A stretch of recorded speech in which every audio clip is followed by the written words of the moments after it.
Welcome to your Friday edition of Wasatch Weekends. I'm your host, Maddie Evans, and I love getting to spend each and every weekend morning with you, only because I think it's so fun to tell you all of the exciting things that are taking place in and around our community and introduce you to some incredible, whether they're local community members or just incredible people throughout everywhere that we have gotten to explore recently. Thank you again so much for tuning in. Today is February 3rd, which means we are 3 days into the second month of the new year, which is so crazy to me because I swear I blinked and January just flew by. Now, if you're looking for some great things to get out there and do this weekend, well, there are some fun activities up on Park City Mountain right now is the Huntsman Cup. So you can go and enjoy an incredible ski race that's taking place up there. This is the 34th Annual International Ski and Snowboard Federation FIS Huntsman Cup, hosted by the National Ability Center. It's going to wrap up today with para-alpine skiing at 8 a.m. Now, this is a great way for future Paralympians to get out there, really take control of their points, and that way they can make it to the next Paralympic Games. So if you're looking for something fun to do and just a great sport to watch, this is one of those days to just get out and see these incredible athletes. Now, speaking of incredible athletes, if you're up on Deer Valley Mountain, well, then you can enjoy some incredible aerialists that are happening today. So make sure that you make your way over there and you see all of the fun. Now, aerials is a really intense sport, and it really blows my mind how people can know the position of their body while doing these big, huge folds and these front folds. And so make sure that you go check it out, because this is going to be something you don't want to miss. And Deer Valley is just such a world-class resort with its world-renowned runs and views. So make sure that you go check it out, because it is breathtaking over there, and these athletes are insane, and you're not going to want to miss it.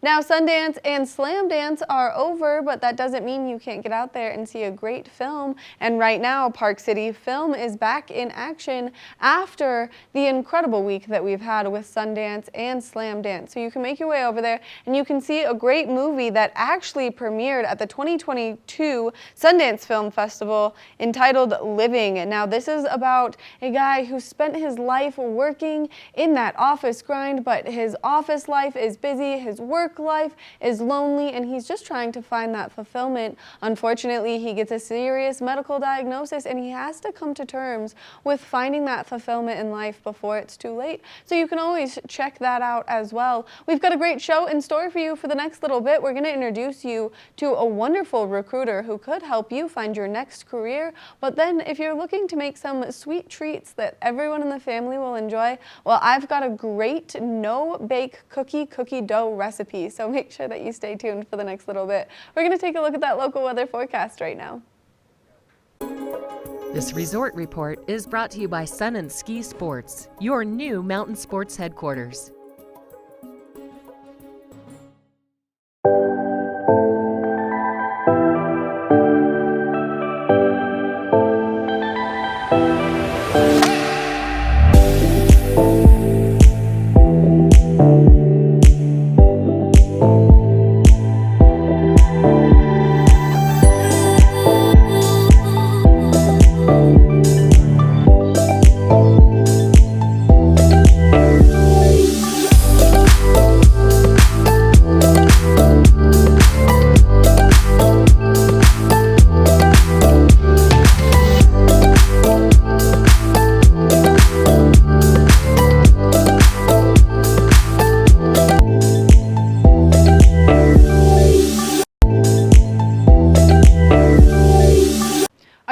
To shift careers, have you always wondered what goes on when you give your resume to a company, or how you could improve your resume? Well, then we've got an expert to chat with us about what you could do better and what actually happens with those resumes. So we want to introduce you to Bill Humbert. Thank you so much for taking the time to chat with us.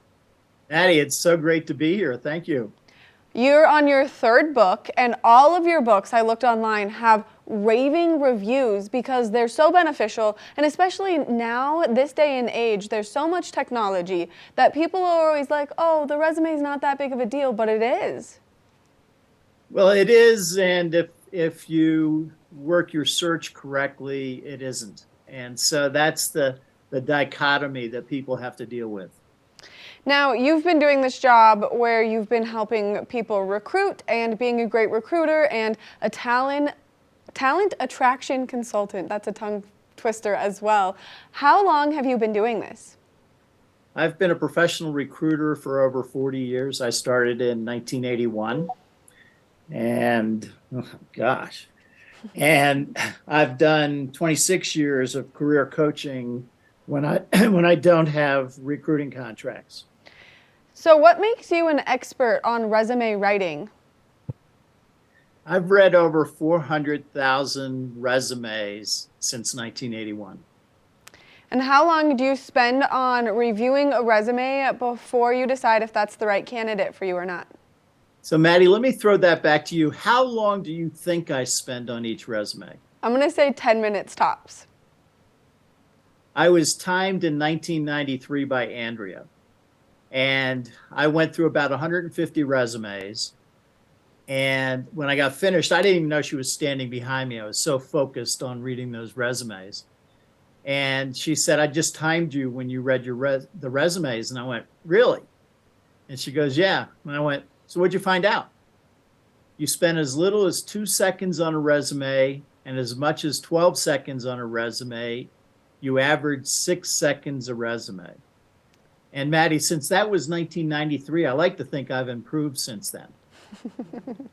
I would like to think so as well. That is such a quick time to look down, see all the information, and see if it's a good resume or not. Now, when people are giving their resumes to companies to maybe apply for that new position, where do those resumes actually go? In today's world, they end up in applicant tracking systems. And if you apply through a job board, many times the job board also screens the resume. So it gets into the applicant tracking system. And what happens is they call it artificial intelligence, but I call it artificial intelligence. And what happens is they compare your resume to the job description that generally is poorly written. Which I think is important for people to be looking at, and especially as they're applying for their new jobs. Now, I mean, you've gone through so many resumes. So what makes a resume stand out from others so people can take this knowledge and then rewrite their resumes if they're looking for that new job? The best thing to do is to make sure that your resume has all of the keywords that are in the job description. And if that keyword is in it 5 times, it has to be in your resume 5 times.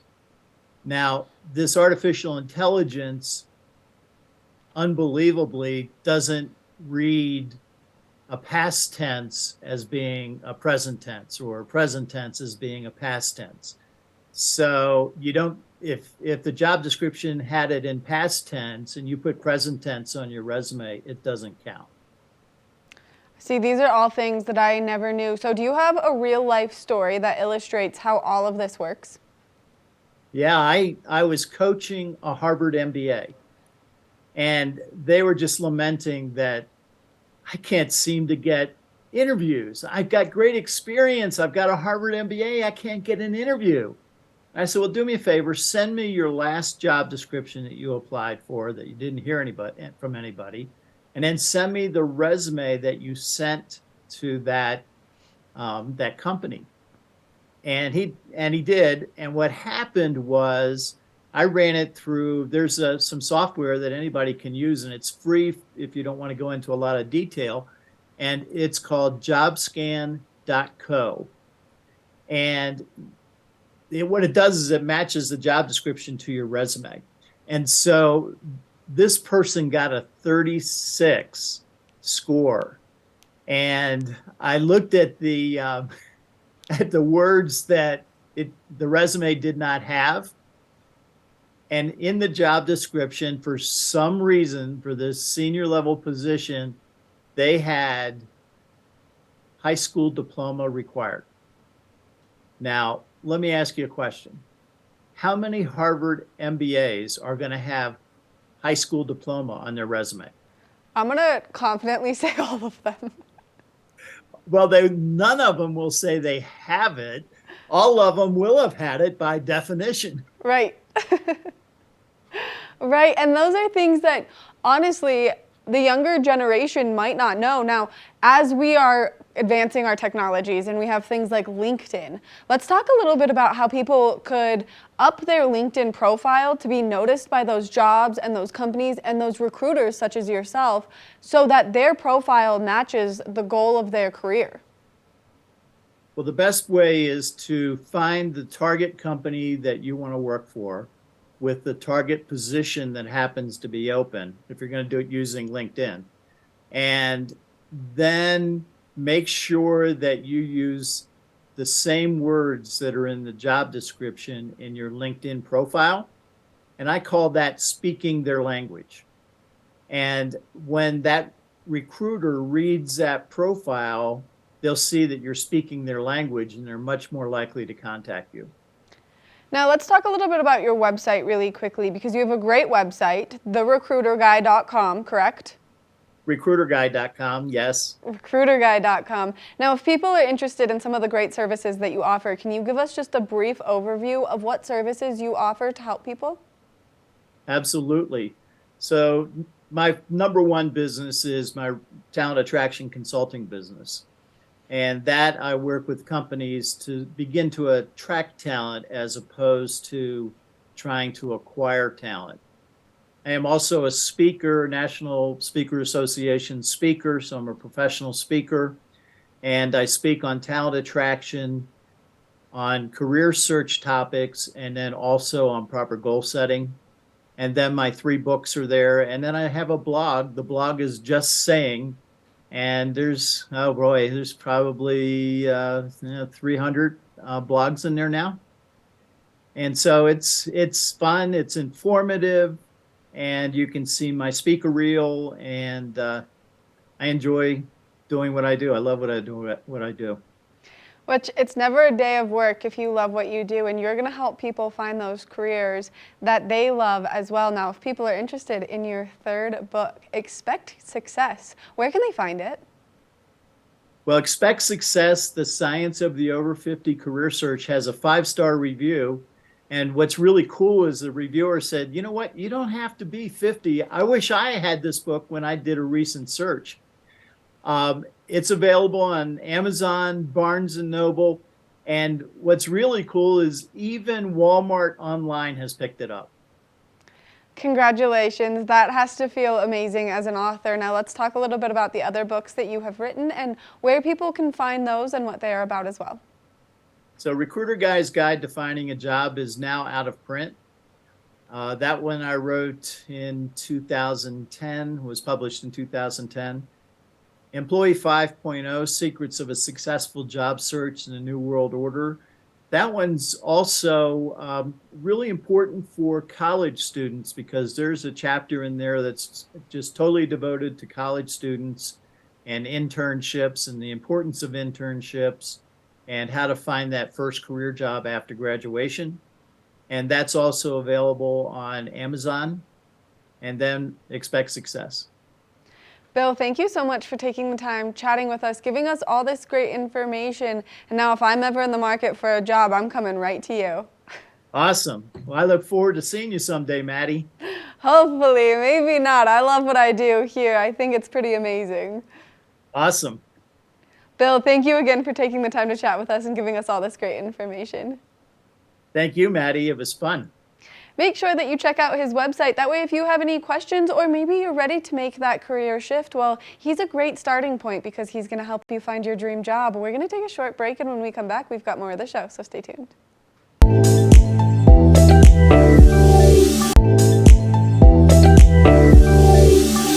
Welcome back to the show. I just found this recipe online and I really wanted to try and make it. And so instead of making it at home by myself, I'm going to make it live for all of you because it is supposed to be really simple, very delicious, and it's a snack that maybe if you have a sweet tooth like I definitely do, this is a great snack for you to enjoy. So we're going to make some edible cookie dough. You do not bake it. It has no raw egg in it, so you're just going to refrigerate it when you're done and enjoy it when you want to. Now, it is a few few ingredients that we've got here. We've got butter, we've got brown sugar, white sugar, some salt, maple syrup, vanilla, milk, and flour for our recipe. And so here's my cute little recipe paper with everything on it, just so I know that I'm measuring my things out correctly. So we're gonna start the recipe with a 1/3 cup of melted butter. So I put the butter in the microwave already, got it nice and liquidy and melted so that I can start my process. So we're gonna put the butter into the mixing bowl. Mug's a little bit big, so I'm just gonna let that drip there for a second. Then after that, we're gonna go and grab the brown sugar. So we need a 1/3 cup of brown sugar. So if you are making this and you bake a lot at home, well then you should have all of these ingredients, which makes it super simple. And because I don't know about you, but I really love cookie dough. And I know that when I make cookies, I have a really hard time not eating the cookie dough, but because it has the salmonella in it, because of the raw egg, it's best to not. So we're just gonna get the mixer going on low right now. Just let that kind of sit there and spin and get that brown sugar mixed in there. Now that we've got that in there, we're gonna grab our white sugar, we're gonna grab our tablespoon measure. All you need is 2 tablespoons of white sugar. So we'll make those, measure those out really quickly, drop them in there. This is a great, easy recipe too if you have kiddos at home that you can make with them. So we'll let that mix in there as well. Put our sugar back. Then we're gonna need just a little pinch of some salt to just give it a little contradiction to all that sugar. So I'm just gonna mix that in there just a little bit. All right, and then after that, we're gonna get our maple syrup and our vanilla, and we actually are gonna use a 1/2 teaspoon for both of these. I'm gonna give it a little more speed because I've got some sugar stuck to the side right there, and this is gonna help get it off, maybe not. Grab my spoon, push everything into it. KitchenAid really saves my shoulder. Now, I hate mixing the flour in. I always think that that's the worst part, and so this KitchenAid really saves my shoulder and makes it so much easier. So we're gonna do a 1/2 teaspoon of vanilla. I'm gonna measure that one out. Now, with the syrup, just because it's so thick, I'm not gonna measure that out. I'm gonna just kind of eyeball that one. And I mean, you can never have too much maple syrup. All it's gonna do is, oh no, it might be stuck. Okay, we got it. It's just gonna make it a little bit sweeter, a little bit gooier, delicious, you know? So I'm just gonna put a little bit of that in there. Yep, that's perfect. It's all gonna mix together. Now, while we've got all of our kind of liquids mixing together, I'm gonna start to measure out my flour after I put in my tablespoon of milk. And I bought real milk because this was the smallest thing that I could find for milk, but normally I would use almond milk or oat milk for something like this just because I prefer the flavor of it. But you can mix whatever milk you want in there. So now we're just gonna let all of our liquids keep mixing together. And then we're gonna start to add some flour to it. Ugh. And we're gonna do 3/4 cup of flour.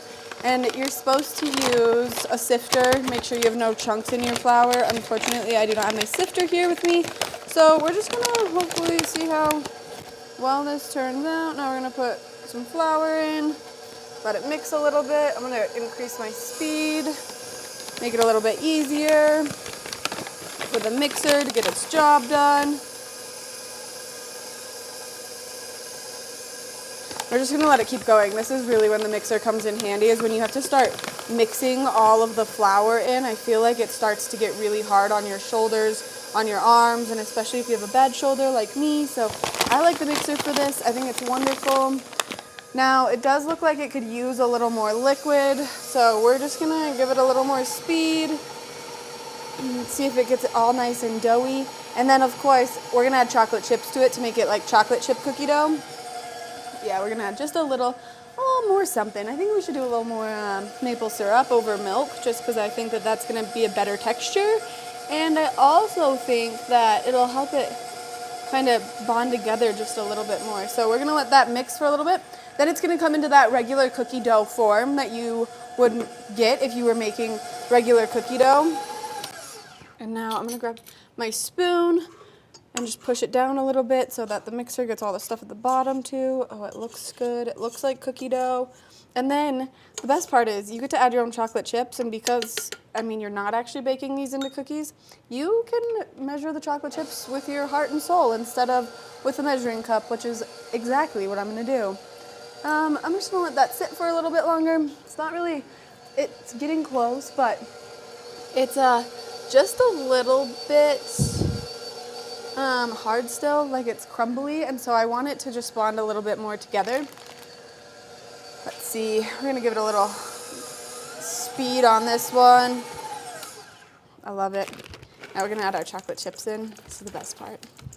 It's a lot of chocolate chips. I might have just overdone that, but again, I was measuring with my heart, not with anything else. I'm gonna mix the chocolate chips in with hand, that way, by hand, that way I can just fold them in, and it'll be extra delicious. So I'm gonna get this guy off here first. Get all my yummy cookie dough off. I'm really excited, and everyone here at the TV station is really excited to try this because I've been talking about this recipe for a few days now, and finally we have the opportunity to make it. And so I hope it comes out as good as it said it was going to online. That way you can do this at home and you can make it, and then you can enjoy this edible cookie dough. Like I said, mine's a little bit on the crumbly side still, but you know, I put a lot of chocolate chips in there. I use the mini chocolate chips. When I bake at home, I make a lot of muffins and stuff, and I really like the mini chocolate chips just because I think they're cute. Honestly, there's no other explanation for it than that. So it's that simple. Now, it's not going to have the exact texture as normal cookie dough because it doesn't have that egg in it, and of course we're not going to bake it. We're just going to allow you to enjoy it, so you can grab a spoonful. This is such a great little snack. It's not a lot of ingredients, just a few, and then you can enjoy some edible cookie dough. That way, if you're someone who loves it, like I love it, well, that's as easy as it is to make. So make sure that you make this at home. I'll read the recipe one more time. All you need is a 1/3 cup melted butter, a 1/3 cup brown sugar, 2 tablespoons of white sugar, a pinch of salt, half a teaspoon of maple syrup, half a teaspoon of vanilla, 1 tablespoon of milk, and then 3/4 cup flour, and then of course the chocolate chips as your heart desires, your soul desires, how much you love chocolate. And then it's that simple. You can put it in a Tupperware, leave it in your fridge, have it as one of those like deserved snacks. Now we're gonna take a short break. I'm gonna eat some cookie dough and see how it is, and then we'll come back with more of the show, so stay tuned.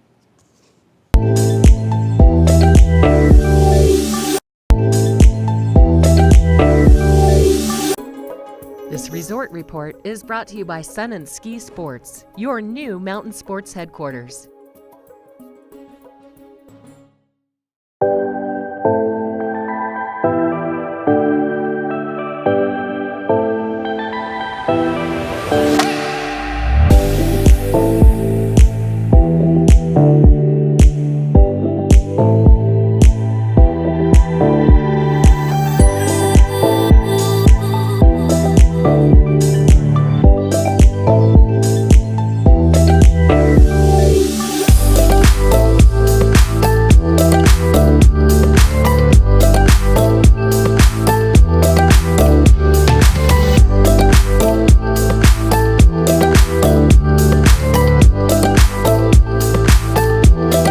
Thank you so much for tuning in to this episode of Wasatch Weekends. Make sure that you tune in tomorrow. We'll be here starting at 7 a.m. and I love to get to spend my Friday, Saturday, and Sunday morning with you. So make sure you tune in tomorrow. I'll see you then.